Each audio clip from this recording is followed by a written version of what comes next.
2019 particulièrement difficile. Cependant, une digitalisation réussie passe également par une adhésion de la population africaine. Et cette adhésion ne peut se faire que lorsque les citoyens ou les consommateurs ont confiance dans les plateformes numériques. Un cadre juridique, une politique de cybersécurité claire et une définition de la donnée personnelle couplée à une gouvernance intelligente sont les piliers essentiels de cette réussite. C'est dans ce contexte que l'Union africaine avait mis en place dès 2014, pendant la 23e session qui s'était tenue à Malabo en Guinée équatoriale, une convention autour de la cybersécurité et de la protection des données personnelles. Cependant, en juin 2019, seulement 24 pays parmi les 55 avaient signé ou ratifié cette convention. De plus, l'Afrique est un terrain idéal pour les expérimentations digitales avec une population friande de technologie et des gouvernements ouverts au partenariat. Cependant, il ne faut pas que les partenaires puissent piller ces données, les données personnelles des Africains, sans contrepartie ou sans cadre réglementaire. C'est pour discuter de ces nombreux enjeux et pour faire un état des lieux que je vous demande d'accueillir aujourd'hui avec moi Madame Ololade Shilon, qui est responsable des politiques de confidentialité chez Facebook en Afrique du Sud, Monsieur Lassina Koné, qui est directeur général à Smart Africa au Rwanda, et Monsieur Pierre Ouadraogo, qui est directeur général technologie et services pour l'innovation au Burkina Faso. Alors, ma première question peut-être va aller à Monsieur Koné. Monsieur Koné, afin de démarrer les débats, j'aimerais peut-être que vous nous fassiez un état des lieux sur la digitalisation en Afrique, sur l'état de la donnée, et puis peut-être également ce que fait Smart Africa dans ce contexte.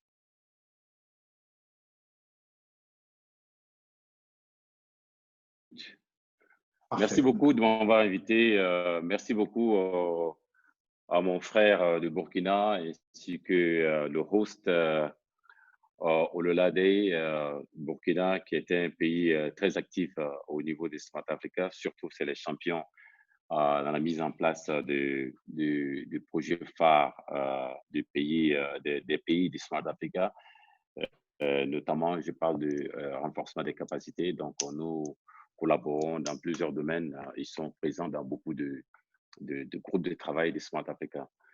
Pour parler de protection des données en Afrique, c'est un enjeu très, très, très important. Et c'est un enjeu aujourd'hui, surtout, en général, c'est un enjeu très important. Et surtout, et pendant le Covid, nous tous, nous l'avons constaté.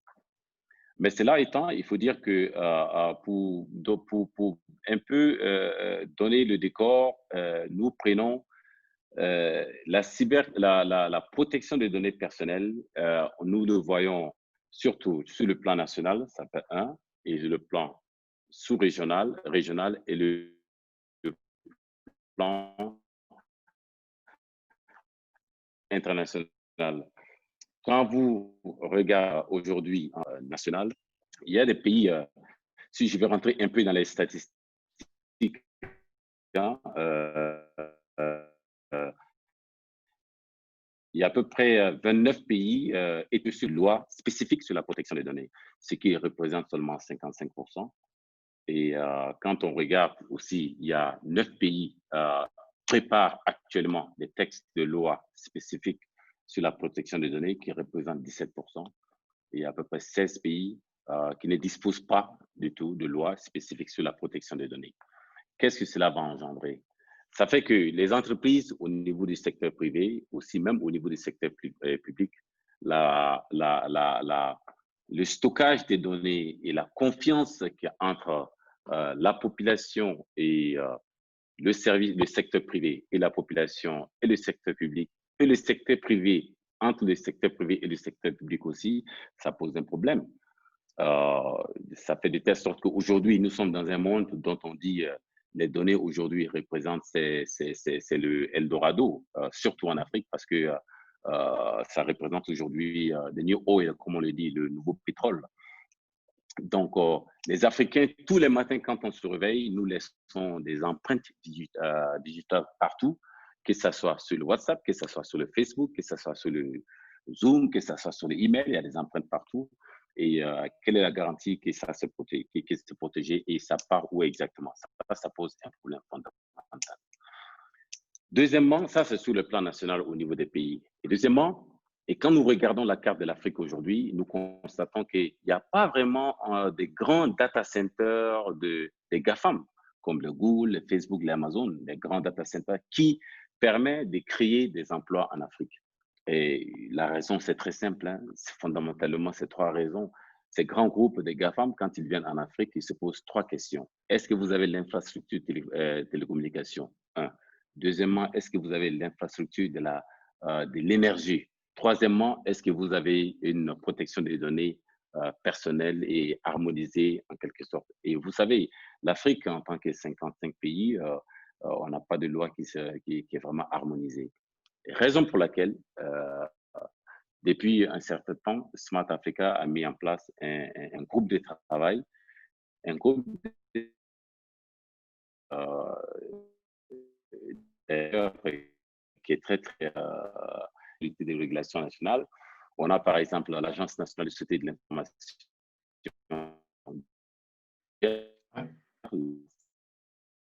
Alors, on vous perd un petit peu, Lassina. Peut-être vous pouvez juste répéter. De communication, l'ARCEP de Burkina. On a les régulations, l'ATC. Alors, Lassina, je suis désolé, on vous a perdu sur le rôle de Smart Africa. Est-ce que vous pouvez répéter juste si votre connexion est meilleure? Oui, voilà, je pense qu'on vous a récupéré. Est-ce que vous pouvez juste répéter ce que vous faites au niveau de Smart Africa au sujet des groupes de travail? Bien sûr. À cause de tous ces fossés constatés au niveau de la protection des données, c'est la raison pour laquelle que Smart Africa a mis en place un groupe de travail pour harmoniser les lois entre les pays, notamment, comme vous l'avez déjà mentionné au départ, la Convention de Malabo. Puis, nous avons l'intervention régionale des différentes entités et nous avons les standards industriels non africaines, à savoir, je parle des nationales quand ils viennent s'installer en Afrique. Donc, nous avons créé ce groupe de travail. La mission du travail est de créer un cadre harmonisé pour la protection des données et le respect de la vie privée sur la base de la Convention des cadres internationaux, continentaux et régionaux existants. Parce que déjà, la Convention de Malabo qui est là. Et l'objectif était de développer une cartographie des cadres existants en identifiant les similarités et les points de divergence et créer un document cadre qui servira de ligne directrice pour les États membres de Smart Africa qui souhaitent développer des stratégies de régulation de protection des données. Et aussi, troisièmement, c'est de développer des recommandations pour soutenir l'harmonisation des cadres de protection des données qui seront adoptés. Donc, parlant de cela, nous avons eu, bien sûr, l'Union africaine fait partie du Smart Africa. Ils sont le vice-président au niveau du comité de pilotage. On travaille en collaboration directe et étroite avec l'Union africaine pour pouvoir agrandir ce groupe de travail, surtout que ça prend une grande partie de l'harmonisation ou alors pousser aussi les pays à ratifier la Convention de Malabo. Je vais vous citer, c'est important de citer les membres du groupe de travail, c'est important quand même pour le public et puis pour l'audience. Il y a le groupe de travail au niveau des autorités de régulation nationale. On a l'ANSSI du Niger et on a aussi l'autorité de régulation du Gabon, l'ARCEP. On a aussi l'ARCEP du Burkina Faso. On a l'ARTC de la Côte d'Ivoire. On a commission de protection des données personnelles, qui est CDP du Sénégal. On a aussi le ministère des télécommunications d'Angola. On a aussi le ministère de Postes et des télécommunications du Cameroun, qui est membre de régulation. Et RISA, qui est le Rwandan Information Society, l'autorité de l'information de la société au Rwanda. Au niveau des organisations privées, du secteur privé, on a Intel, on a aussi Facebook, qui est membre de ce working group, de ce groupe de travail. On a le Huawei, on a Microsoft.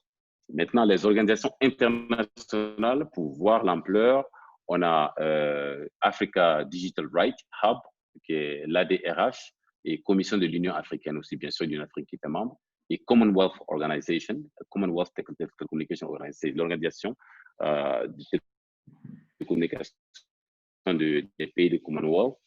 On a aussi GIZ qui est allemand. On a l'UIT, l'Union internationale des télécommunications, qui est avec nous, ainsi que GSMA. Et puis aussi, on a le Network of African Data Protection Authority, ce qu'on appelle RAD et RADPA, avec aussi Nations Unies, UN Global Pulse, le Global Pulse des Nations Unies, et ONIDIA américain aussi, qui est situé en Amérique, aux États-Unis. Donc, c'est pour dire que les membres sont très divers du secteur privé, du secteur public, et les régulateurs, et ainsi de suite. Donc, je vais m'arrêter là pour qu'on puisse débattre de Alors, merci Lassina pour cette belle introduction. Je pense avant juste d'aller au Burkina Faso, je vais poser une question à Ololade in English. Just a quick question to Ololade. Quite similar question, Ololade.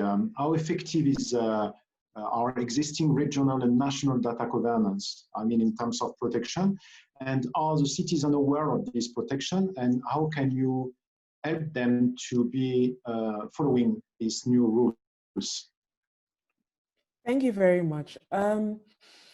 So let me start by saying that at Facebook, we really believe that having a common global framework rather than regulation, per country will ensure that the internet does not get fractured, that entrepreneurs can build products that serve everyone, and that everyone gets the same kind of protection across the board.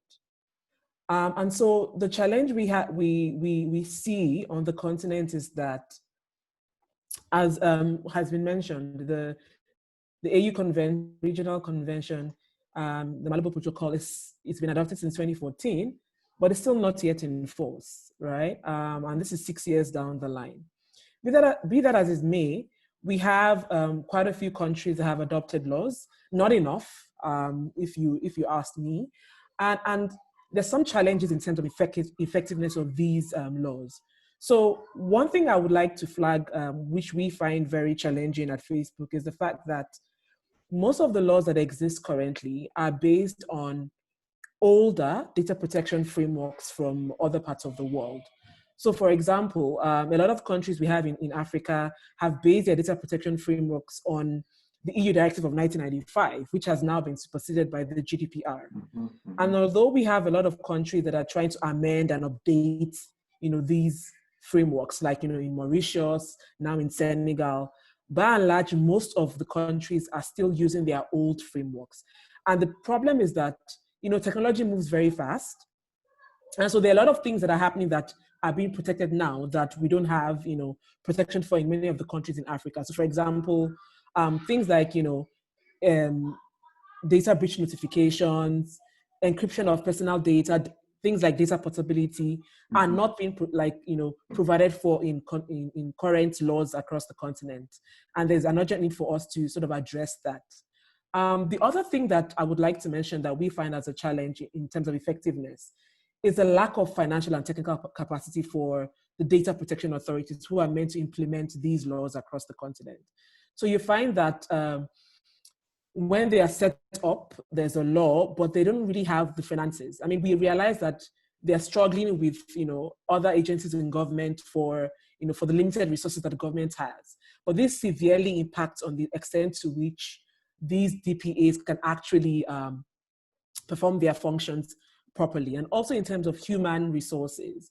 So for example, in South Africa, we had the DPA set up as far back as December 2016, but it's still yet to fully have a full staff complement. In Mauritius as well, we learned from the DPA that for the first 10 years of its existence, there was even no single lawyer on its staff to actually help it in doing its work. So those are some of the challenges that we are seeing across the continent in terms of how these laws are being implemented. In terms of awareness, I mean, it's across the board, we realize that there is not that much awareness in terms of ordinary citizens, users, knowing what their rights are in terms of privacy. So while the GDPR, for example, has really increased the knowledge and awareness across the continent, because people started to realize that because the GDPR doesn't only affect people in Europe, they started to sort of understand more. But still, at the end of the day, the fact that connectivity and access to internet and awareness is limited on the continent, it means that only I would say the elite are aware of all these issues and all these contemporary issues on data protection. And for the rest, I mean, like half of us on the continent that are not online and connected, data protection is still something that is somewhat elusive on the continent. Even those who are meant to comply and are responsible for complying with these laws, while they might also have more awareness because generally the DPAs require them to register, but we still believe that there isn't much awareness for both data subjects as well as data controllers and data processors.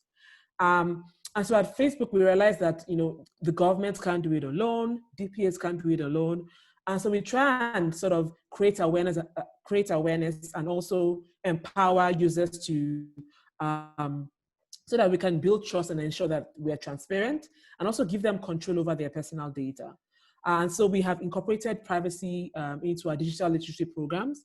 For example, we have digital literacy programs for high school students, which is we call My Digital Identity. We give them the basics about how to be responsible on the internet and also protect their privacy. And we also have digital literacy programs for adults, where we sort of share with them the same thing, but also in a more in-depth manner on the kind of their digital footprint and how they must protect their privacy online. So in brief, that's the way we see it. Not very effective, but I think we are getting there slowly but surely. Okay, thank you, Ololade. If we do not have any technical issue, and I think we do not have, Balkissa will do a translation in French for the audience. Balkissa, are you here? Yes, can you hear me? Yeah, wonderful. Okay, great. Merci beaucoup. Je commencerai par dire que pour nous, à Facebook, nous pensons qu'il est important d'avoir un cadre commun en ce qui concerne la protection des données afin de ne pas facturer l'Internet et s'assurer à ce que tout le monde ait le même type de protection lorsqu'ils sont en ligne. Sur le continent, nous sommes confrontés à plusieurs défis. Déjà, pour parler de la convention de Malabo qui a été mentionnée précédemment, cela fait plus de 6 ans que la convention a été adoptée, mais elle n'est pas encore en rigueur et elle n'a pas encore reçu les 15 ratifications requises. Maintenant, l'efficacité de la protection des données sur le continent est entravée par divers facteurs. Donc, il y a le recours à des normes de protection des données datées d'autres régions. Donc, la plupart des normes de protection des données en Afrique empruntent en grande partie à des normes plus anciennes, notamment la directive européenne de 1995 qui a été remplacée par le RGPD. Et alors que de nouvelles lois, comme on le voit dans certains pays comme le Kenya et l'Ouganda, tiennent compte de ces nouvelles normes et que d'autres comme le Sénégal et le Maurice sont mises à jour, la majorité des lois sont toujours datées. Donc, les problèmes tels que ceux de la portabilité des données, la notification de violation de données et le cryptage des données personnelles ne sont pas encore traités. Cela ne veut pas dire que nous ne plaidons pas pour un copier-coller des cadres de gouvernance des données étrangères sans adéquation avec des contextes locaux, mais compte tenu du rythme rapide des progrès technologiques, il est important de tirer des enseignements des innovations réglementaires d'autres régions. Le deuxième facteur qui entrave la protection, la localisation des données, c'est les capacités qui entravent tout ce qui touche aux données, c'est le manque de capacités financières et techniques des autorités de protection des données en Afrique. Donc, les contraintes financières et le capital, le manque de ressources humaines affectent la mise en œuvre effective des cadres de protection de données en Afrique. En Afrique du Sud, par exemple, le régulateur de l'information des données qui a été créé en décembre 2016 n'est pas encore pleinement opérationnel car le processus d'embauche de personnel a été retardé. Pour ce qui est de l'île Maurice, par exemple, l'autorité de protection de données n'a pas encore d'avocats, d'experts légale au sein de son personnel jusqu'à présent, bien que l'autorité de protection de données soit opérationnelle depuis 2007. Donc, on se rend compte que la surveillance des cadres nationaux de protection de données est généralement laissée aux autorités de protection de données, dont les membres sont en grande partie des technocrates qui n'ont pas forcément de l'expertise en matière des droits humains ou de la protection de la vie privée.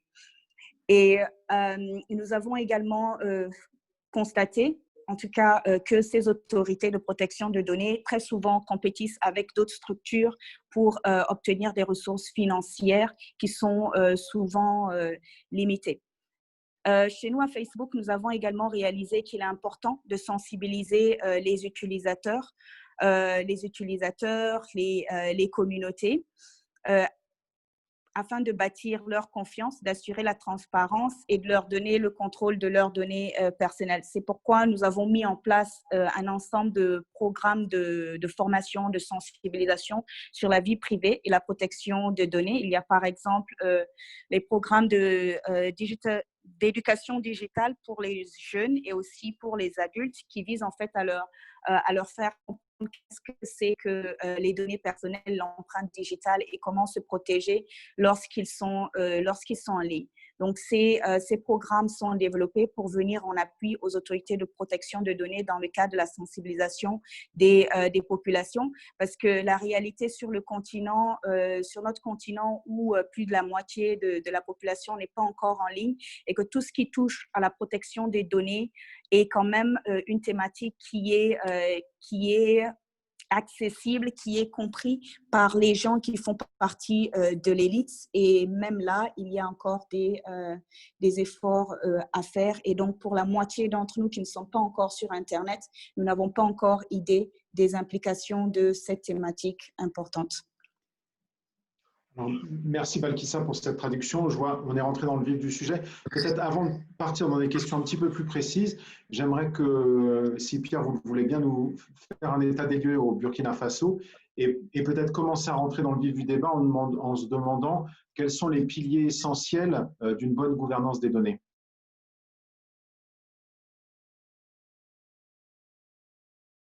Alors, il faut activer votre micro, Pierre. Voilà. OK. Je voudrais commencer d'abord par remercier iConference et Facebook pour l'invitation qui me permet là de pouvoir partager avec vous. Je voudrais aussi, avant de commencer, préciser que j'assure l'intérim aussi de la présidence de l'ITIC, initiative pour initiative TIC et citoyenneté au Burkina Faso qui organise la formation de formateurs pour la gouvernance Internet chaque année en français à Ouagadougou avec l'appui de beaucoup de partenaires dont Facebook. Je dis merci à Facebook pour cela. La question posée là m'a amené, puisque j'interviens en plus le dernier, à considérer donc qu'au niveau de la globalisation, nous avons eu beaucoup d'avantages. Mais il y a aussi les inconvénients. Bon, on avait connu les inconvénients, on pensait aux cyberattaques, etc. Mais on se rend compte que la pandémie aussi n'a pas de frontières, tout comme les électrons et tout. Et parfois transportés même de manière insidieuse, à l'insu des transporteurs. Et donc, cela nous amène donc à devoir tirer un certain nombre de leçons et avoir donc à aborder aussi la question de la souveraineté numérique avec le Covid qui a provoqué pas mal de débats et beaucoup en Afrique, en Europe, un peu partout sur les données médicales, etc. Tout. Et cela m'amène donc à intervenir tout d'abord sur la question de la souveraineté numérique qui est parfois évoquée et qui, à mon avis, doit découler d'une démarche structurée dans le cadre de la politique nationale de sécurité, ce que beaucoup de pays africains n'ont pas. Une politique nationale de sécurité qui permet de prendre les intérêts, les menaces à la nation et en ce moment de pouvoir le décliner dans des stratégies sectorielles, économiques, défense, culture et numérique, bien entendu.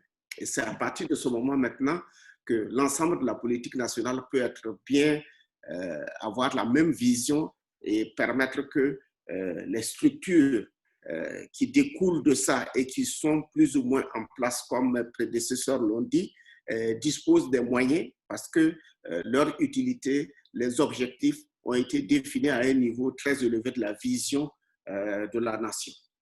Et cette vision de la nation à travers les stratégies sectorielles va s'appuyer sur un certain nombre d'éléments. Le premier élément, je pense que c'est la génération des cyber-citoyens.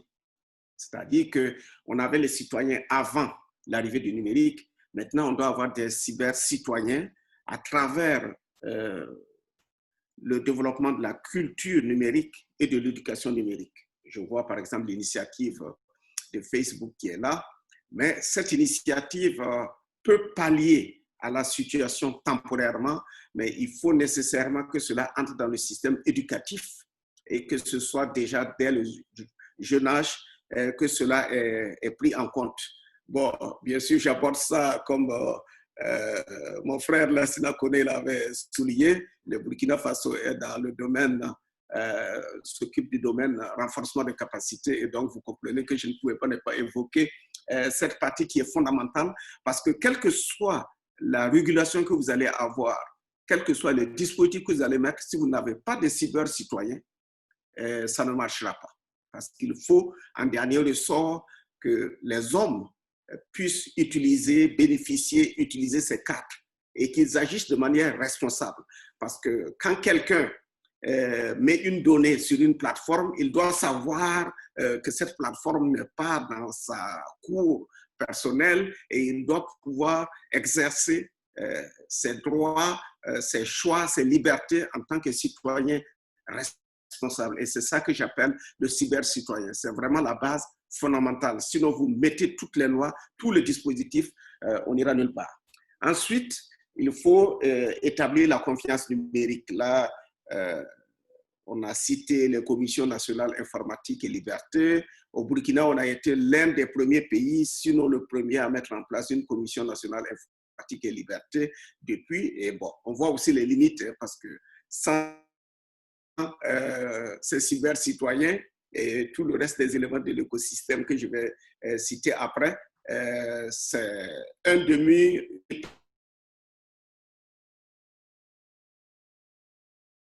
Et souvent oublié, c'est la cyberpolice. Parce qu'à partir du moment où vous allez avoir des lois, il va falloir des gens qui sont capables d'appliquer la loi. Et ça nécessite la maîtrise de techniques de forensique, d'investigation numérique pour mettre en œuvre les lois qui seront plus.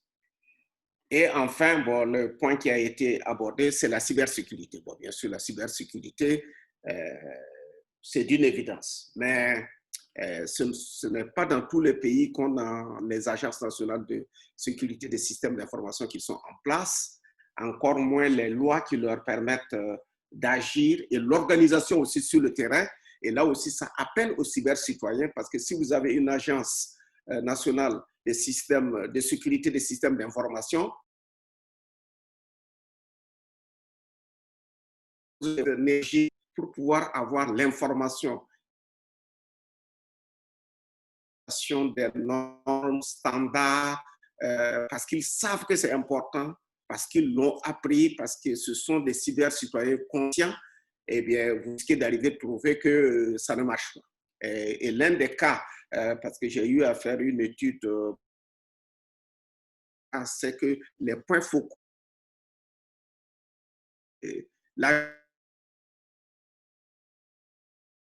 pour dire que ce qui se passe dans le numérique, en général, quand il y a une urgence, c'est l'affaire de quelques minutes. Et là, on va mettre peut-être 2 jours avant de savoir qui a remplacé celui qui était là. Donc, c'est pour cela qu'il est très important que ça entre dans le cadre d'un écosystème organisé qui se tient ensemble. Je voudrais au-delà de ces aspects que j'ai soulignés tantôt, demander de considérer un élément transversal qui est la mutualisation des biens. Et je remercie la CINA d'avoir évoqué cette partie des data centers, parce qu'on ne peut pas aujourd'hui dire que nous voulons protéger nos données, que nous voulons développer même le numérique, si nous n'avons pas ces instruments et qui respectent les normes internationales à l'intérieur de notre pays. Il n'y aura jamais de confiance. Et en cela, il a souligné, on est content que Facebook soit là et qu'il y a peut-être d'autres qui écoutent, comme un des intérêts des grands à mettre des data centers de ce nom en Afrique. Mais de l'autre côté, il y a aussi la responsabilité africaine. Et c'est pour cela que j'ai commencé en introduisant l'élément sur la politique de sécurité nationale. Il est évident que maintenant, au XXIe siècle, on ne peut pas considérer comme normal qu'il y ait un État souverain qui n'essaye pas de se doter d'un tel instrument qui peut être un instrument partagé, mutualisé, dans lequel il peut y avoir participation des grands acteurs internationaux, mais qui se passe sur le territoire national. Des formes peuvent être envisagées. Et au Burkina Faso, là je viens au Burkina Faso pour parler des éléments de mutualisation qu'il y a eu. On a par exemple le point d'échange du Burkina que le gouvernement avait initié. Et finalement, on a fait évoluer ça dans une forme coopérative qui associe l'ensemble des acteurs. Ça a été la même chose pour le point d'atterrissage virtuel parce que le Burkina n'est pas un pays côtier. Donc, il fallait bien faire venir la fibre grâce à un projet de la Banque mondiale. Et il a fallu une structure pour permettre d'acheter la connectivité, la bande passante. Et ça s'appelle le point d'atterrissage virtuel. Et dans les éléments de mutualisation, il y a aussi la question des caches.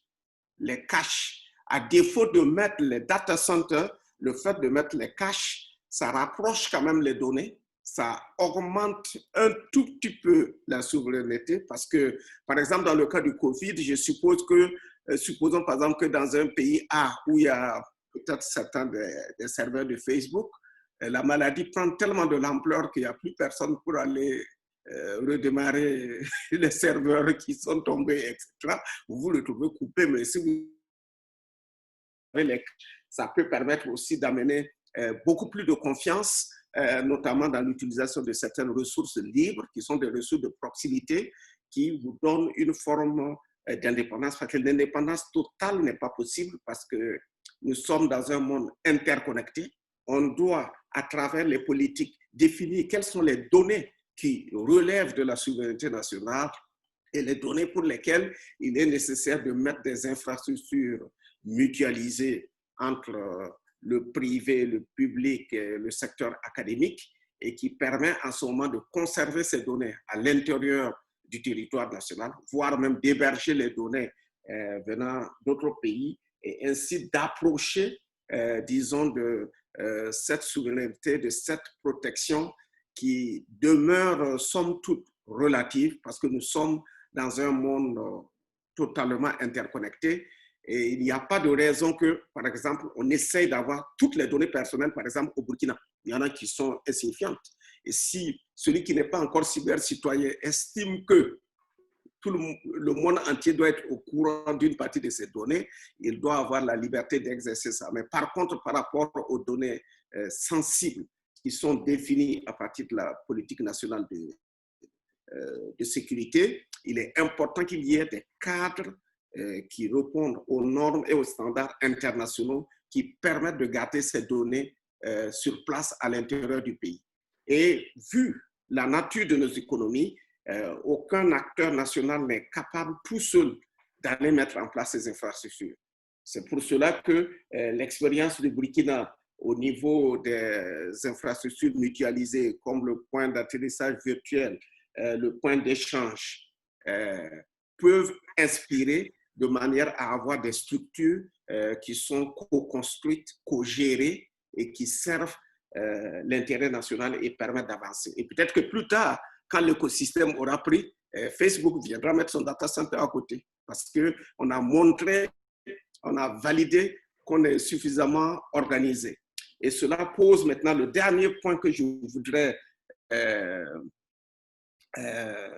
souligner, c'est la nécessité d'avoir un écosystème numérique national structuré qui participe à la vie démocratique. Parce que dans la plupart de nos pays, ce qui se passe, c'est que l'écosystème est fractionné, mais il ne contribue pas, par exemple, à la réalisation des politiques nationales, il n'intervient nulle part. Je donne un exemple, par exemple. La dernière élection présidentielle en France, il y avait des acteurs qui étaient là et les représentants des candidats venaient se présenter devant les acteurs du numérique pour dire ce qu'ils vont faire dans le numérique et on leur pose des questions et tout. Et donc, ça faisait partie des éléments. Bon, une telle démarche découle du fait qu'il y a une organisation, il y a concertation et bien sûr, bon, cela n'a pas manqué et la mise en place du Conseil national du numérique est certainement une des conséquences de cette démarche organisée des acteurs du numérique. C'est nous qui devons nous organiser pour faire que ce que nous souhaitons arrive dans nos pays. Et ça, c'est fondamental pour tout le reste, que ce soit pour les données ou pour autre chose. On a besoin d'adopter cette démarche structurée et qui va permettre, par exemple, au niveau de l'éducation, d'avoir le poids suffisant pour que les programmes éducatifs comprennent la culture numérique et l'éducation au numérique. Si, par exemple, tous les candidats au présidentiel dans tous les pays africains passaient devant les acteurs du numérique organisés et qui pèsent parce qu'ils sont organisés et qu'ils posaient ces bases, il est certain qu'il y a au moins quelques-uns qui vont inscrire ça dans leur programme et finalement, bon, au bout de quelques mandats, ça peut commencer à devenir une réalité. Bon, donc, c'était la contribution que je voulais donner et merci encore de m'avoir invité. Oui, merci Pierre. Merci, je vous redonnerai la parole, ne vous inquiétez pas.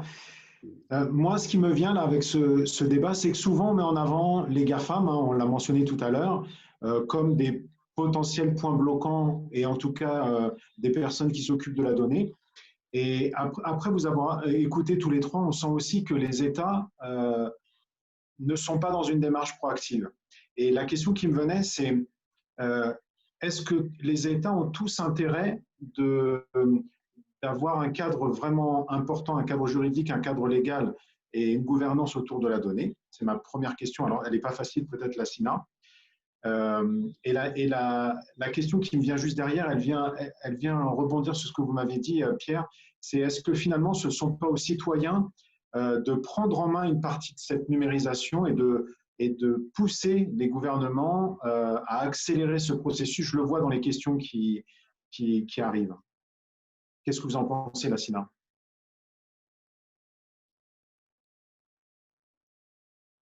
Alors. Est-ce qu'il nous a entendus? Je ne suis pas sûr. Oui, je suis pas sûr. Lassina? On dirait qu'il est coupé. OK. So, je pense que on va continuer dans cette discussion. Maybe a question for you, Ololade. Maybe again, just to explain, to help us to better understand the concept of this data governance. Can you tell us what are the current trends in the data protection regulation in Africa, and what are the positive and the negative impact, and where we can strengthen or emphasize this regulation? Thank you very much. If you will permit me, before going on to your question, I'll just like to address, one or two points that the other panelists have made. I see there's a lot of emphasis on the need to have data centers on the continent. And I'll just like to say that without necessarily saying that, I think it was mentioned that Facebook as well as other companies should have, without necessarily going into that or saying that we don't intend to or intend to have one, I just want to make 2 points. The first is that I think there's this assumption that once there's a data center within a particular country, then the data is more secure.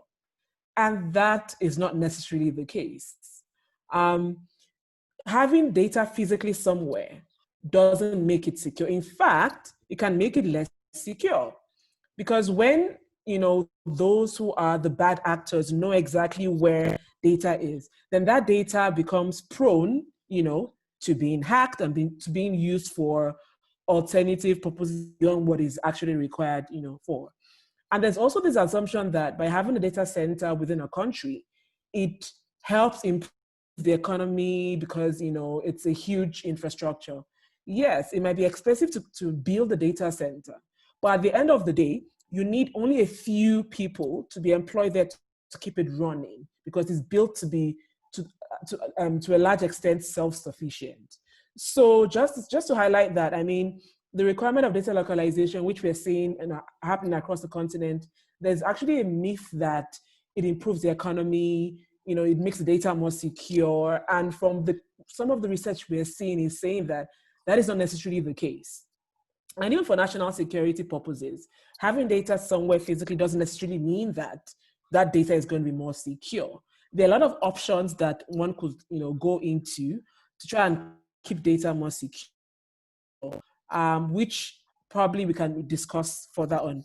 But in terms of your specific question, so like I mentioned before, one of the greatest challenges is the fact that we don't have enough laws on the continent, right? But beyond that, one of the challenges that one of the panelists mentioned now, I think he mentioned something about having cybersecurity police to help with enforcement. And I think that really speaks to a great challenge we have in terms of the actual normative frameworks, the laws themselves, because a good data protection law should equip the data protection authority with all what it needs to be able to enforce that particular law. And so I think we need to also look into why we have, and that's one of the trends I would say exists, probably negative trends. We have laws that are not strong enough and data protection authorities that are not well equipped in terms of, what the powers the law gives them to be able to actually fulfill and implement their mandates. So I think that's one thing that needs to be addressed. One of the negative things that needs to be addressed. Another thing that I want to mention is the fact that, we're increasingly seeing that, like I think I had mentioned before, there's a lack of capacity in terms of implementing laws on the continent. And there needs to be more attention paid to that. In addition, we have to have strong sanctions, because some laws, I mean, I think it's ironic that as a company that is often, required to comply, I'm advocating for strong sanctions. But the reality is that sanctions are a deterrent. And so when people make mistakes, companies like ours make mistakes, and there are sanctions there, it teaches not just those who have actually made the mistake, but every other data processor or data controller to take steps to ensure, that they don't make such mistakes in the future. So I think having sanctions in regulations is very, very important to ensure that laws on the continent are well implemented. And more generally, I want to say that, like I mentioned before, I think there are two areas that we really feel that there needs to be more proactivity, and maybe Africa can take leadership in this regard. And one is in regard to how do we ensure that we can use data in the public interest, but in a way that still protects privacy. And that is one of the things that the GDPR doesn't really deal with, and that we would like to see right across the world, but it would be great if I can start to look at that. Related to that is also artificial intelligence, right? We don't really have guidance, especially on the continent, on what this should look like and what should be the parameters. How do we ensure there is no discrimination in the way artificial intelligence is being used, for example? How do we harness artificial intelligence to ensure that we have, for its for improving. In doing that, we need to have regulations that actually spell out what can be done and what cannot be done. So these are two areas that we feel that are trending across the world, but nothing much is happening on the continent, and we'd like to see things happen there. And finally, I want to mention data portability, which I had mentioned before. We really believe that this is very, very important because users should have that right to take their data and move it to another, service provider. But there's a lot of questions and a lot of things that need to be settled here as well. We need regulations around this to guide us as a company and other companies in what we do. And in this regard, we titled The Way Forward on Privacy and Data Portability. And we asked 5 questions, which I want to quickly run through just to give you an idea of the kind of challenges that one would face, because the idea on its own is very fantastic, it's very good, but it requires us to think through and have regulations to guide us. So for example, what data should be portable? Because what data portability means for people varies across the board. Another question we'd like to sort of have answered is, whose data should be portable? Because sometimes data doesn't necessarily belong to a particular person. If, for example, there's a video that has like 5 people, right? It's not just one person that has, that's associated with that data. How do we ensure, that that data is transferred without then also infringing on the rights of other people who are part of that video or that photo? Another question that we also try to figure out is, how do we protect privacy while also enabling portability? Who should be responsible? Is it, the person who is transferring the data, the person receiving the data, where should the responsibility lie in terms of protecting the privacy, of that data? And another question we have, and the final one is, after the data has been transferred, who should be then responsible if the data is misused or if it's improperly protected? So who should be responsible? Should it be the company that is transferring, the company that it has been transferred to?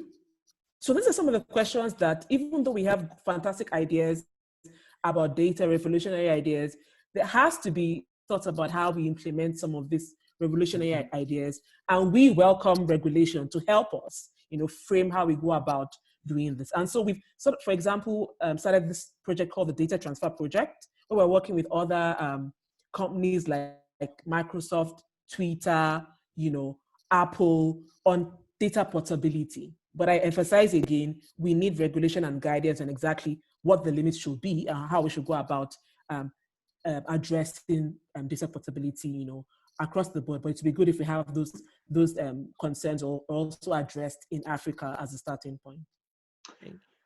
Ololade, just before having the translation for Balkissa, I just have a quick question to you. It's regarding data itself. I have 2 questions coming to my mind. The first one is, don't you think that people should be aware about data that are shared without your commitment and your engagement, first?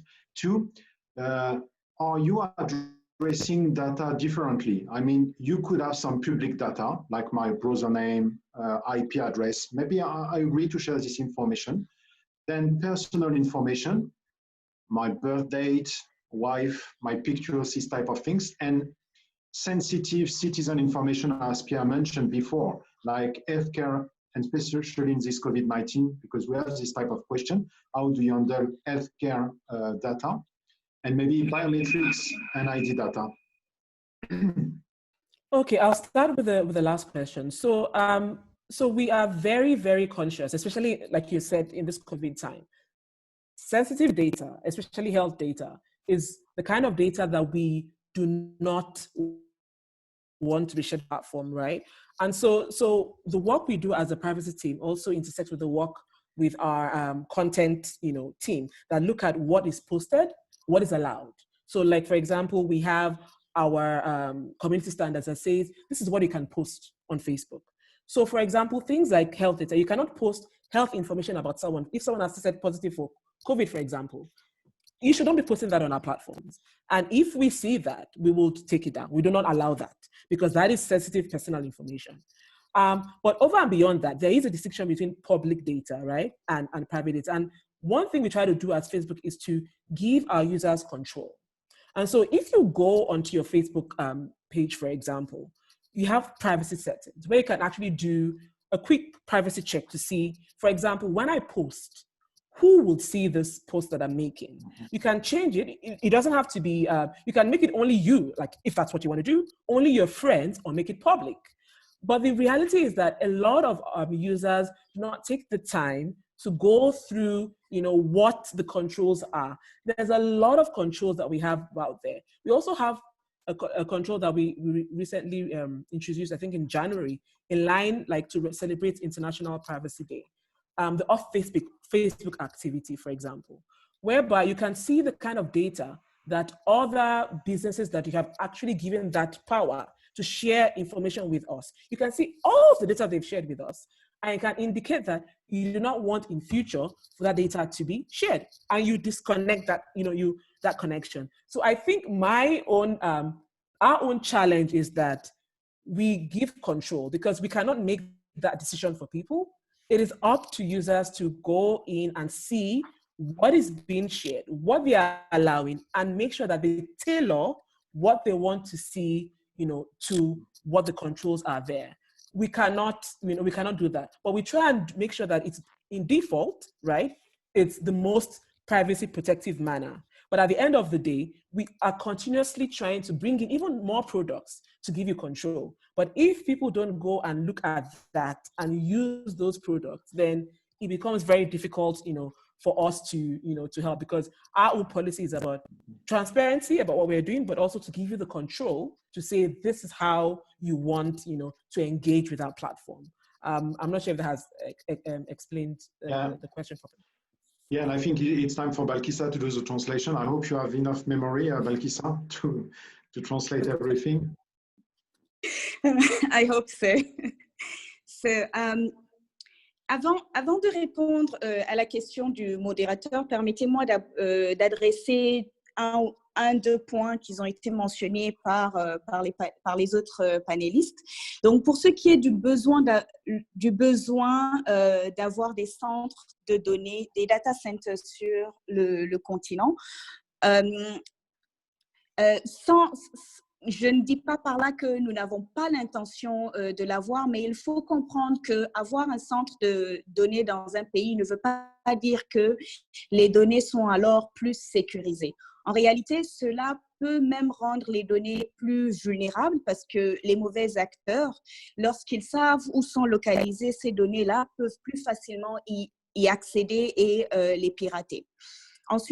Et pour ce qui est de l'assumption aussi selon laquelle les centres de données peuvent contribuer à l'amélioration de l'économie du pays, il faut comprendre que c'est vrai que la construction d'un centre de données est coûteux, mais la réalité est que ces centres de données, ces data centers sont construits d'une manière qui fait que l'infrastructure est autosuffisante et ne requiert pas beaucoup de personnel pour s'assurer de sa prise en charge. Donc, les centres de données sont très... Maintenant, important de voir aussi que ces données-là peuvent facilement être accessibles à des mauvais acteurs lorsqu'il est localisé dans le pays et lorsqu'ils ont l'information. Et toujours pour ce qui est de la sécurité nationale, il y a d'autres options, plusieurs options qui peuvent être considérées pour la sécurité des données. Maintenant, pour répondre à la question du modérateur, comme je l'avais mentionné tantôt, le plus gros défi sur le continent, pour ce qui est de la protection des données, c'est véritablement le fait que nous n'avons pas assez de lois. Et un des panélistes avait tantôt parlé d'une cyberpolice, application des lois. Je pense que si nous avons de bonnes législations sur la protection de données, c'est-à-dire des législations qui donnent aux autorités de protection des données le pouvoir de mettre en œuvre leur mandat, nous n'aurons pas besoin en fait qu'il y ait une police pour appliquer, pour s'assurer à ce que les législations sur la protection des données est appliquées.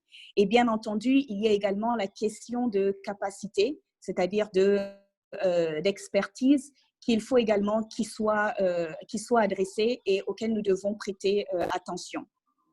Je dois le dire aussi qu'il est important d'avoir des sanctions en la matière, parce que les sanctions permettent aux structures d'être beaucoup plus responsables. Bien entendu, ces sanctions doivent être raisonnables, que des erreurs sont commises. Et l'autre point qui a été également mentionné, c'est que nous avons l'an dernier publié un livre blanc qui parle en fait qui évoque 5 points importants pour ce qui est de la protection, de la portabilité des données. Mais avant d'étayer sur ces 5 points, il y a 2 domaines sur lesquels nous pensons qu'il y a un besoin pour les gouvernements en Afrique d'être plus proactifs, et nous pensons que l'Afrique peut prendre le leadership sur ces plans-là.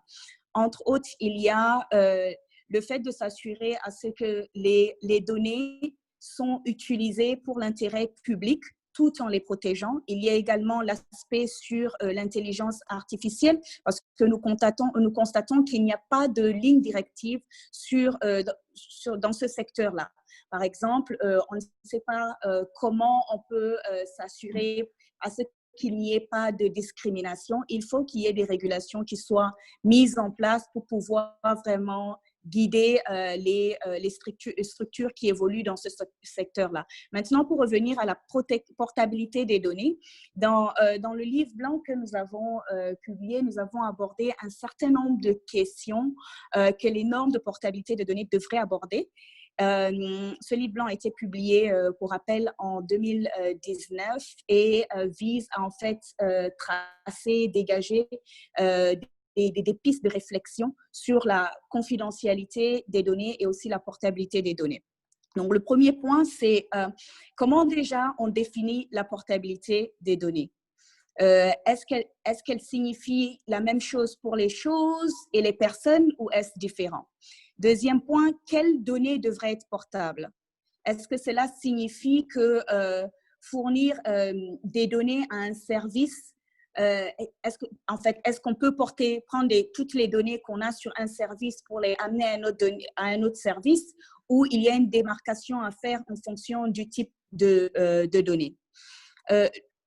Pareillement, pour le troisième point, cela touche toujours aussi les données. Quel type de données devraient être portables? Est-ce que ce sont des données qui sont associées à une seule personne, ou bien comme par exemple des photos, des vidéos, ou est-ce que cela touche des données qu'une personne en particulier partage avec une autre? Ça peut être le cas, par exemple, tout ce qui touche au message. Donc, le transfert, est-ce qu'il doit être limité à cet égard?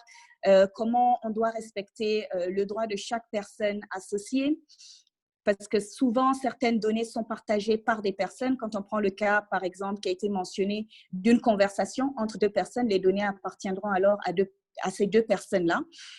Comme par exemple une photo sur laquelle plusieurs personnes sont taguées, comment on fait avec ce type de données-là? Le droit sur ces données-là reviennent à qui en réalité? Comment faire la démarcation? Maintenant, pour ce qui est du 4e point, comment protégeons-nous la vie privée tout en permettant la portabilité? Quelle devait être la responsabilité des entreprises qui transfèrent les données par rapport aux personnes qui demandent ou qui reçoivent le transfert des données? Et dans quelle mesure, en fait, les droits sont affectés par un tel transfert? Donc, par là, est-ce que la responsabilité revient à l'entreprise qui autorise l'utilisateur à faire le transfert, où la responsabilité se situe au niveau de l'entreprise qui reçoit le transfert de ces données-là, ou même l'individu qui prend la décision de transférer ces données? Donc, il y a un besoin de clarifier sur ce plan. Après le transfert des données, maintenant, qui a la responsabilité? Si les données sont mal utilisées, par exemple, ou si les données sont mal protégées, est-ce que la responsabilité va incomber au pays d'origine ou au pays qui reçoit la donnée, ou à la structure qui avait la donnée, qui l'a transférée, ou à celle qui l'a reçue? Est-ce que l'utilisateur doit être responsable des problèmes qui affectent ces données lorsqu'il prend la décision de transférer? Donc, autant de questions, autant de pistes de réflexion sur lesquelles nous pensons que l'Afrique a la possibilité de prendre le leadership et de vraiment pouvoir mettre en place déjà des groupes de réflexion pour pour mettre en place des guidelines, des guides. Donc, il y a un besoin de pousser la réflexion, de mettre en place des régulations qui peuvent nous guider. Et déjà, la réflexion a commencé au niveau des structures comme la nôtre qui évoluent dans ce secteur-là. Donc, il y a un groupe de travail qui a été mis avec les autres structures du secteur pour approfondir la réflexion sur la portabilité des données. Deux autres questions ont été posées par la suite, notamment en ce qui concerne comment Facebook fait la distinction entre les données sensibles et celles qui ne le sont pas, et comment Facebook traite cela. Donc, pour ce qui est des données sensibles, il faut comprendre qu'il y a ce qu'on appelle les standards de la communauté et qui explique en fait ce qui peut ou ne peut pas être sur la plateforme. Et dans le contexte actuel dans lequel nous évoluons de pandémie avec le COVID-19,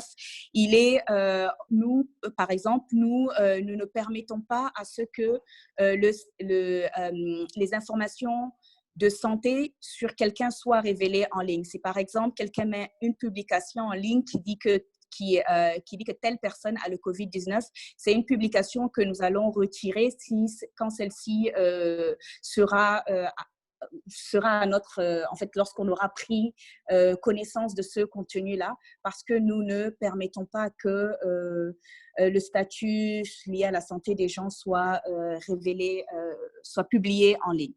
Je pense aussi qu'il est important de noter que nous donnons véritablement le contrôle des données aux utilisateurs.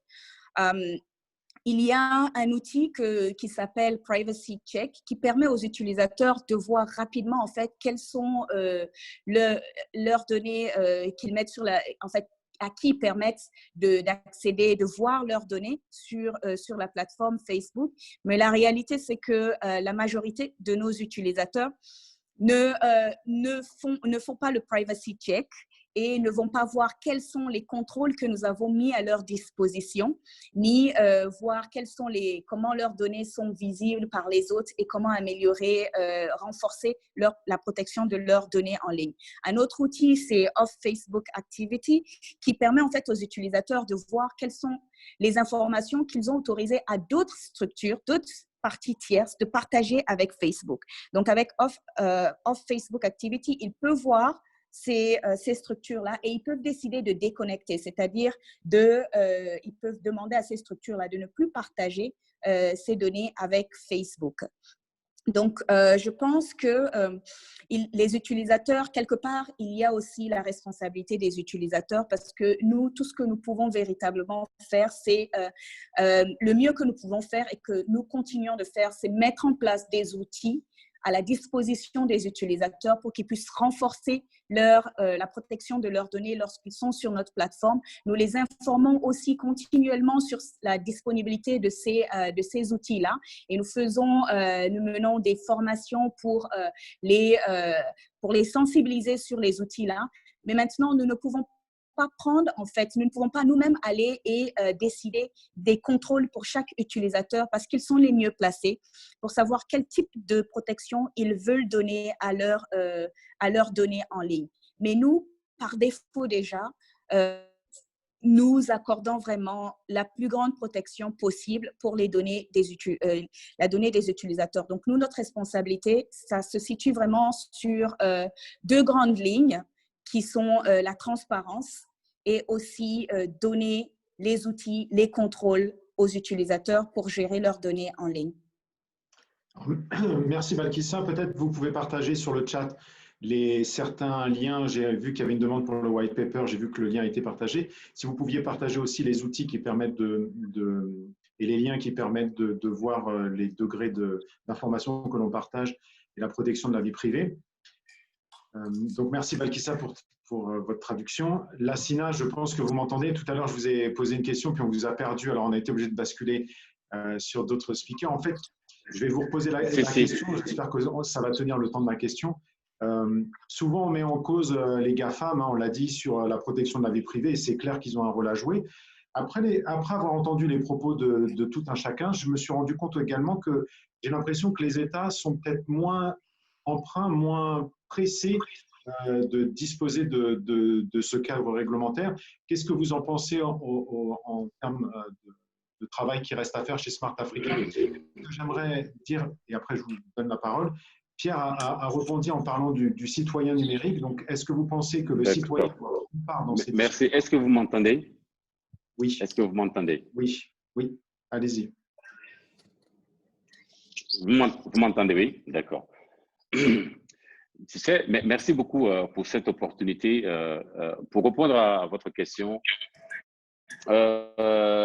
permettez-moi que je vais un peu désavouer notre collègue de Facebook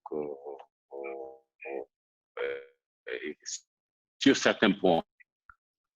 Je m'explique. Aujourd'hui, les enjeux, il ne s'agit pas de secteur privé sur le continent africain. Lassina, on ne vous entend pas très bien. Peut-être vous pouvez on vous entend pas très bien. Peut-être vous pouvez couper votre caméra quand vous parlez pour optimiser la bande passante, juste pour voir si ça marche mieux. On ne vous entend pas très bien. Coupez la caméra et laissez le son et voir si ça passe mieux.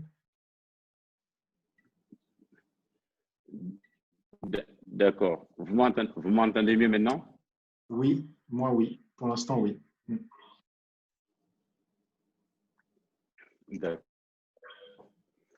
Les enjeux ici est très, très important.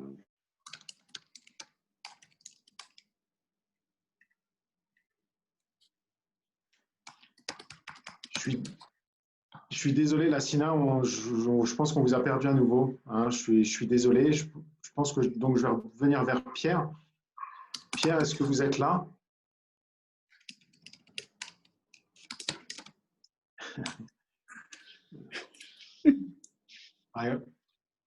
Pierre, est-ce que vous m'entendez? I think there is a cyber attack in Africa.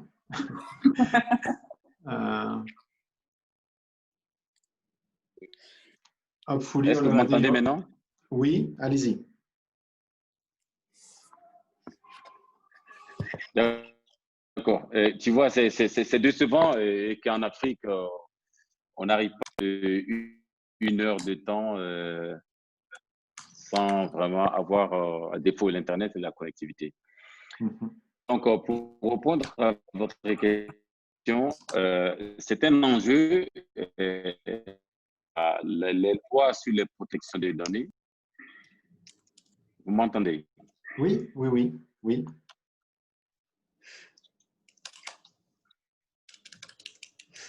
Oui. D'accord.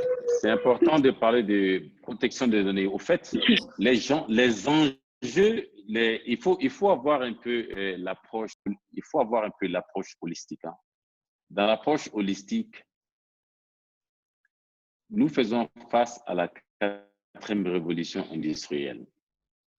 N'ayons pas trop dans les détails. Dans cette 4e révolution industrielle, vous allez toujours entendre qu'un pays africain est le plus grand exportateur de tel matériel, de ressources naturelles. Vous n'allez jamais entendre que l'Afrique est un pays le numéro 1 producteur de ce matériel. Il y a toujours des exceptions. Nous faisons face à la 4e révolution industrielle. Ça veut dire que c'est l'économie basée sur la connaissance et le savoir.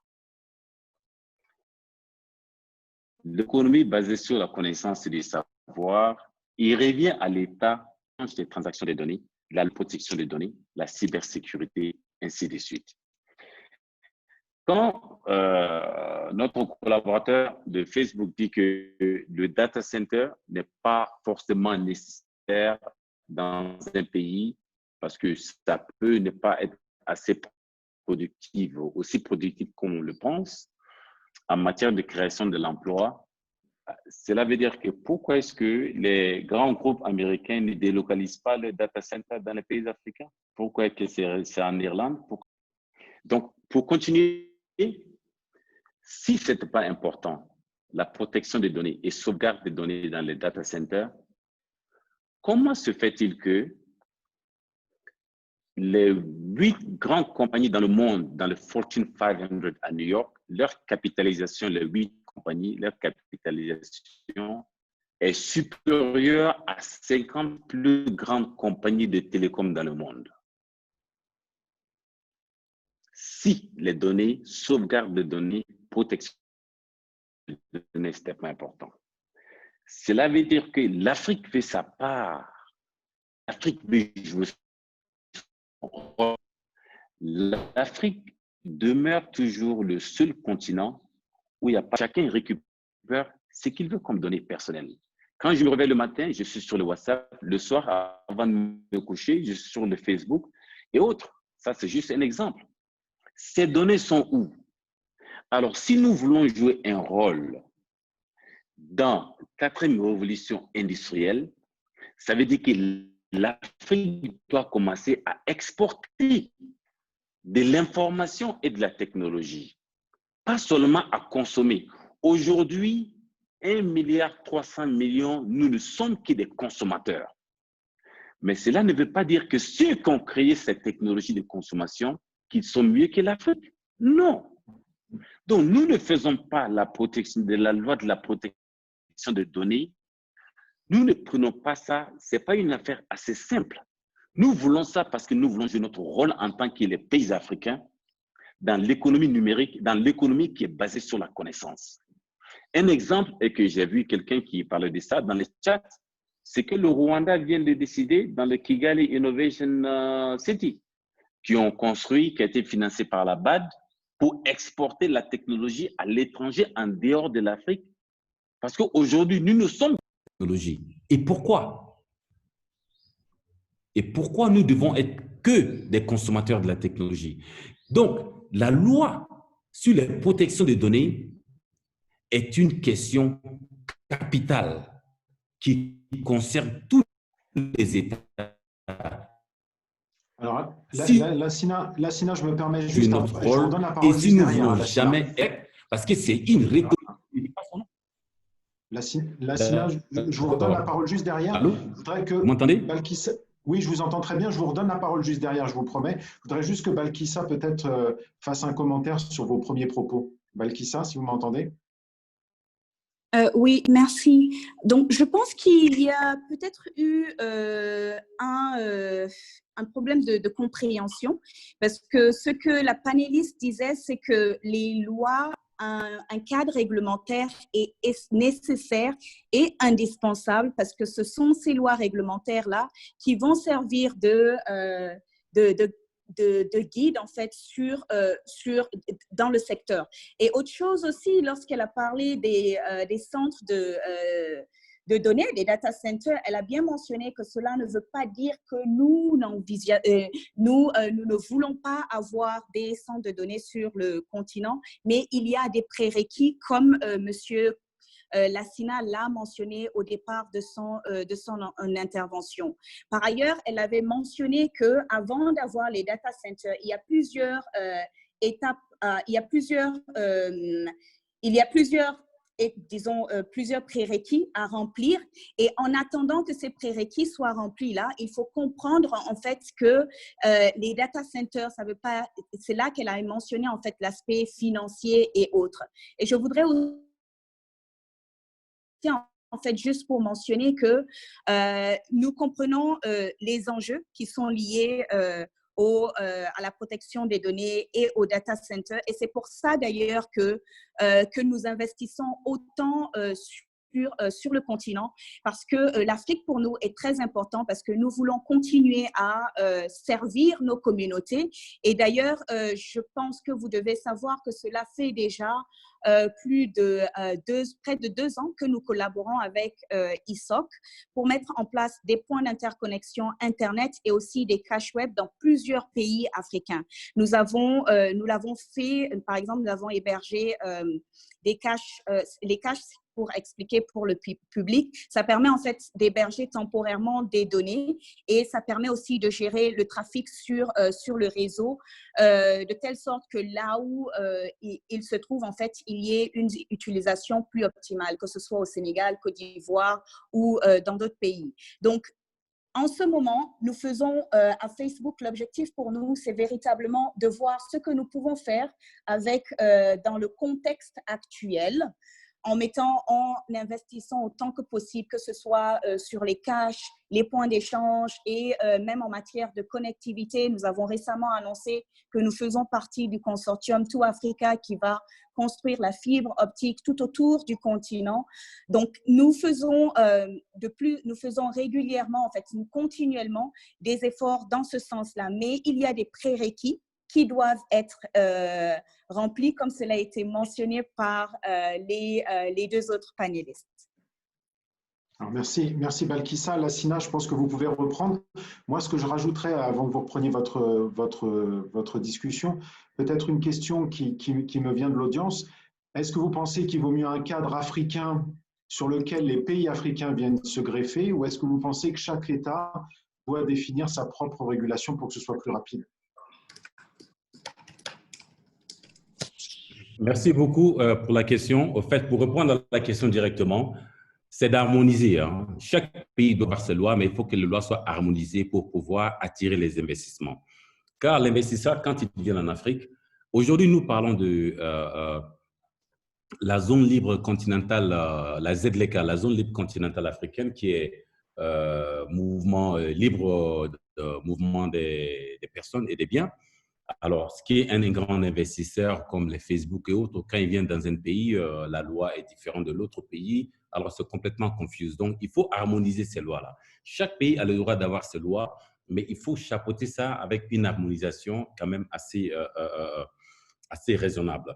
Donc, cela répond à la question. Donc, pour continuer, j'ai complètement compris la traduction et le débat, et nous sommes dans un débat, c'est complètement normal, mais c'est pour faire savoir que nous ne sommes pas dans ce jeu pour être dans ce jeu. L'Afrique se prépare pour la 4e révolution industrielle. Parce que nous savons aujourd'hui qu'aujourd'hui, la seule chose qui est infinie, c'est les données. Aujourd'hui, c'est la guerre de données. Et comme je vous l'ai dit, les 8 compagnies, de capitalisation de 8 compagnies des GAFAM ensemble est supérieure au revenu de capitalisation des 50 plus grandes compagnies du monde. Il y a une raison pour cela. Donc, il faut que nous, on se prépare. Nos données sont où? Donc, il faut que nous ayons des lois et des réglementations.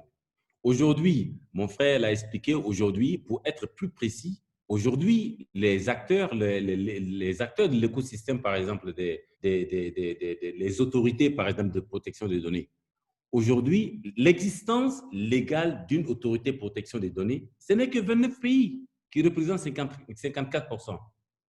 Les polices, c'est qui doivent faire la politique, c'est qui doivent faire la police des protections de données. Et aujourd'hui, quand tu regardes autorité de protection de données établie et active, dotée d'un mandat de ressources claires, il n'y a que 14 pays. 14 pays sur 55. Vous voyez donc qu'il y a un fossé énorme que nous devons vraiment remplir avec l'harmonisation. Nous, parallèlement, nous travaillons sur l'harmonisation entre les pays membres de Smart Africa. Aussi, nous aidons les pays membres individuellement à établir, à élaborer leurs lois sur la cybersécurité, transactions électroniques, de protection des données personnelles et tout ça. Donc, je pense que la communication nous fait défaut. Sinon, c'est un débat très, très intéressant que je souhaiterais vraiment que ça dure 2 heures de temps parce que ça nous tient à cœur. Même demain, nous avons une réunion Smart Africa avec l'Union africaine par rapport à la proposition de l'Union européenne Data for Africa. Data for Africa, comment il faut créer l'économie des données. Donc, c'est important la discussion que nous menons en ce moment. D'accord, merci Lassina. C'est vrai que je vois que le temps passe et qu'on a discuté d'un tout petit peu des sujets qu'on souhaite aborder. Pierre, je vous redonne la parole. On vous a perdu un petit moment, on vous retrouve.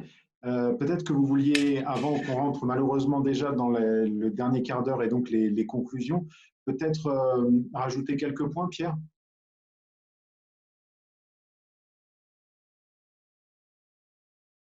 Lonat, en ce qui concerne les data centers. En fait, ce n'est pas une vision de vouloir tout garder dans chaque pays comme si on allait être sur une île déserte au milieu du cyberespace. Mais il y a un minimum qu'il doit y avoir dans le pays. Un minimum parce que chaque élément qui représente un intérêt stratégique peut être utilisé par les autres nations contre nous. Par exemple, si nous n'avons pas de data center pour nos données que nous considérons comme les plus sensibles, les plus essentielles en Afrique, un jour, il y a quelqu'un qui va dire, vous n'avez plus accès à telle donnée. Et de toute façon, il y a aussi une considération juridique, c'est que si le data center se trouve dans un pays, c'est la loi de ce pays qui s'applique, en dehors de la loi bien connue au niveau mondial qui est la loi du plus fort. C'est-à-dire, si vous avez vos données chez quelqu'un qui est plus fort que vous, il peut se lever un jour et vous imposer des choses. Mais ceci étant dit, il ne s'agit pas de bloquer l'innovation. C'est sur ça que j'insistais. C'est-à-dire qu'il y a un certain nombre de données qui doivent rester sur les territoires nationaux. Par exemple, moi, je veux mettre mes photos aux États-Unis, en Norvège ou n'importe où, je dois avoir la liberté de le faire. Et c'est pour cela que j'insiste sur la notion de cyber-citoyen, la notion d'éducation numérique et de tout. Et aussi les questions de politique nationale de sécurité qui doivent définir quelles sont les données qu'on considère comme stratégiques qui doivent rester chez nous. Les autres données, elles peuvent être distribuées partout. Et quand on dit par exemple data center en Afrique, ça veut dire qu'un data center peut être au Rwanda, un autre au Burkina, un autre en Algérie ou ailleurs, mais l'État burkinabé peut avoir ces données au Rwanda et personne ne le sait. Mais on sait que, compte tenu du fait qu'on est tous dans l'Union africaine et tout, le Rwanda demain ne va pas imposer un embargo au Burkina Faso. Donc chacun dessine sa stratégie dedans et c'est pour cela que je dis que ça doit découler des politiques nationales de sécurité. On doit organiser tout cela. Et de toute façon, lorsque vous avez un data center chez vous, s'il n'y en a qu'un seul, vous avez intérêt à avoir au moins un autre quelque part, dans un pays dont vous êtes sûr que les lois ne vont pas vous nuire, qui n'a pas une envie de domination sur vous. Si par exemple, vous avez un conflit frontalier avec un pays et puis vous allez mettre toutes vos données stratégiques là-bas, eh bien, tôt ou tard, ça va arriver qu'il y ait des soucis. Et les nations utilisent toujours les avantages dont elles disposent, quelle que soit leur déclaration, parce qu'une nation n'a que des intérêts. Donc, il ne s'agit pas de bloquer l'innovation, et ça, c'est très, très important. Les sociétés comme Facebook, Twitter, etc., doivent continuer à tirer l'innovation. Mais seulement les citoyens doivent être éduqués de manière à savoir quelles données ils donnent ou pas, ils le choisissent en toute liberté, parce qu'ils sont dans des sociétés démocratiques. Et les États, parce qu'ils sont garants de l'intérêt public, peuvent décider quelles sont les données qu'ils considèrent comme étant stratégiques, sensibles, nécessaires au pays et qu'il ne faut pas mettre dehors. Donc, je suis pour un monde ouvert, mais où il y a une régulation minimale qui permet que les intérêts et la gestion des risques soient pris en compte. Par exemple, bon, je donne juste un exemple. Est-ce que les États-Unis mettraient toutes leurs données en Chine ou en Russie? Ça ne risque pas d'arriver. Mais par contre, il y a des données qui peuvent être là-bas. Quelqu'un peut poster ses photos, enfin, tout ce qu'il veut, ses avis de mariage ou ses commandes de restaurant ou autre. En Russie, ce n'est pas important. Mais il y a d'autres données que les États-Unis ne laisseraient pas aller dans ces deux pays, par exemple, pour donner un exemple. Et donc, c'est une approche modérée, une approche réfléchie qui chaque fois analyse. Et pour avoir cette analyse, il faut partir de la vision qui nous découle d'une politique nationale de sécurité avec une approche holistique qui recoupe à la fois les secteurs traditionnels de la défense, de la culture, de l'économie, etc. Oui. C'est ça que je propose, c'est une approche souple, ouverte, parce que le monde doit rester ouvert pour que l'innovation continue à progresser. Et moi, je suis pour que des sociétés africaines dans le futur puissent faire comme Facebook ou Twitter, comme d'autres sociétés qui ne sont pas Facebook, qui ne sont pas Twitter, naissent dans d'autres parties du monde et fassent la même chose. C'est ça le monde que nous voulons. Un monde d'échange, mais un monde dans lequel le respect des intérêts fondamentaux des peuples et des pays sont garantis. Merci Pierre pour cette conclusion, hein, pour cette dernière partie.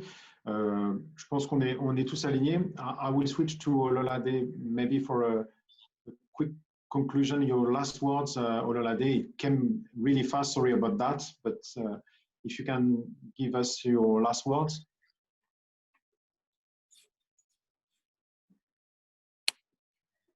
Thank you very much. Yeah, so I just want to say that we have actually learned a lot, and we really agree with what the panelists have said about, and what we've also echoed as well in terms of ensuring that we have regulations that actually speak to our needs on the continent. That is very, very important. And in particular, I personally am very passionate about Africa taking the lead in showing the world exactly how things should be done with regard to data protection. Because it seems like, generally speaking, we've been learning and borrowing from other regions, which is not, there's nothing wrong with that. But I think it's time for us to also, be innovative and try and look at the specific challenges we are facing on the continent in relation to data protection, our own peculiarities, instead of constantly borrowing from other regions of the world. That is something I'm very, very passionate about. And I'm looking forward to, having us policymakers, data protection authorities working together with, the industry and with civil society, with academia, to help shape data protection regulation for the continent, which we believe is very, very important to ensure that everyone across the board on the continent is protected. And the other issue that I raised before about awareness raising and education about the importance of data protection, especially for ordinary citizens across the continent. That is very important, because without knowing what your rights are, you can't really stand up for them or protect them. So those are two main issues that we as Facebook are very, very, very passionate about, and me personally, and would really like to see that, happen in Africa. Looking forward towards especially areas on artificial intelligence, data portability, and all those kind of revolutionary ideas about how we can use data to improve social economic development of the continent, and artificial intelligence as well. How can we use that to address issues in relation to agriculture, health, education, for the betterment of our continent? Thank you. Okay, so Belkissa, maybe for a quick translation as well. Okay. Merci beaucoup à tous, aux différents panélistes. Nous avons beaucoup appris et nous sommes sur la même longueur d'onde en ce qui concerne le besoin d'avoir des régulations qui sont adaptées au continent. Je suis personnellement très passionnée quand il s'agit vraiment de voir l'Afrique prendre les devants et montrer au monde comment la protection des données devrait être gérée sur le continent. Et je pense qu'il est grand temps pour nous d'être innovants sur cet aspect-là, de vraiment regarder les défis auxquels nous sommes confrontés sur le continent, parce qu'ils sont différents de ceux auxquels les autres sont confrontés dans leur pays et sur leur continent, et trouver des solutions qui sont adaptées, des solutions réglementaires qui sont adaptées à nos réalités et aux défis que nous rencontrons. J'ai vraiment hâte de travailler avec les autorités de protection de données et les régulateurs sur ces questions-là, d'examiner avec eux les défis auxquels on est confronté lorsqu'il s'agit des différentes thématiques qui ont été mentionnées, comme par exemple la portabilité des données, et voir comment nous pouvons progresser pour mettre en place des régulations qui sont harmonisées, des régulations qui mettent les individus et la protection de leurs données au centre.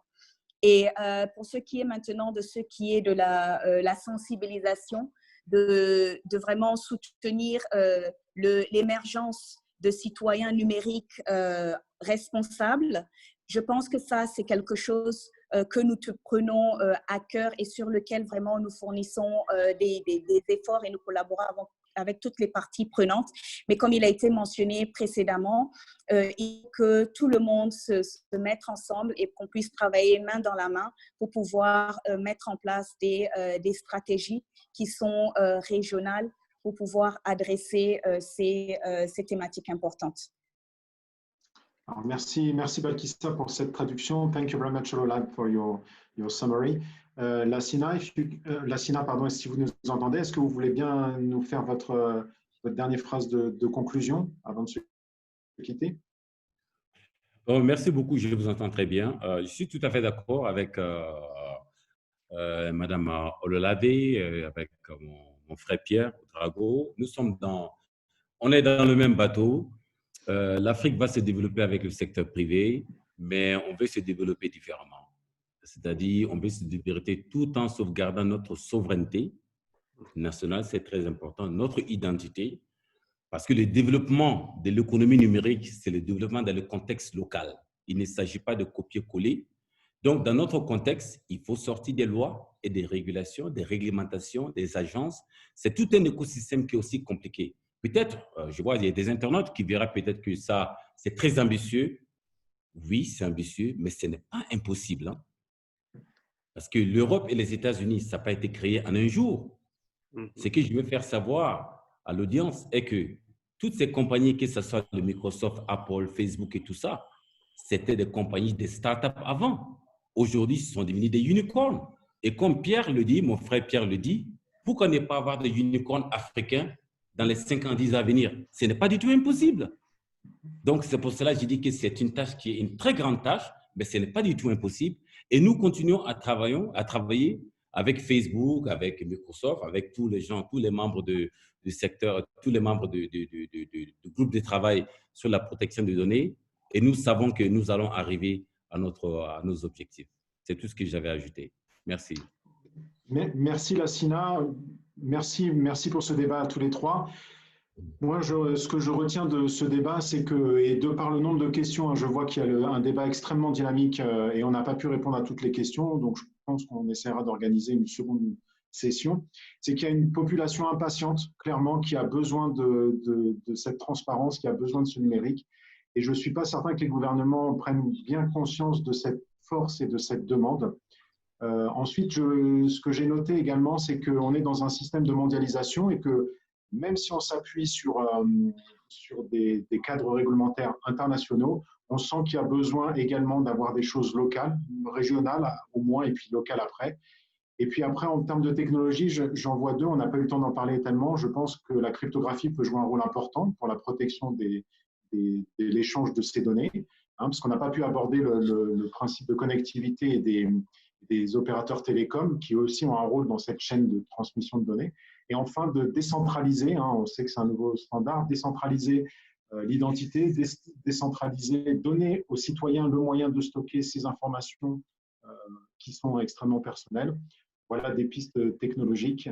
Donc, je voulais vous remercier à tous de nous avoir suivis. Je voudrais remercier Conférence pour l'organisation de ce webinaire. J'espère qu'on aura l'occasion d'en rediscuter lors d'un prochain webinaire.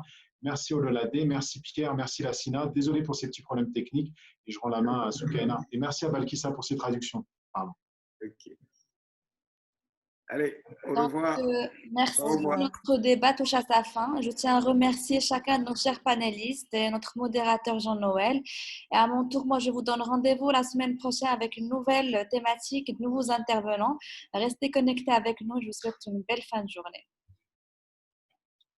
Merci. Merci, au revoir. Merci, au revoir. Au revoir. Allez, merci beaucoup.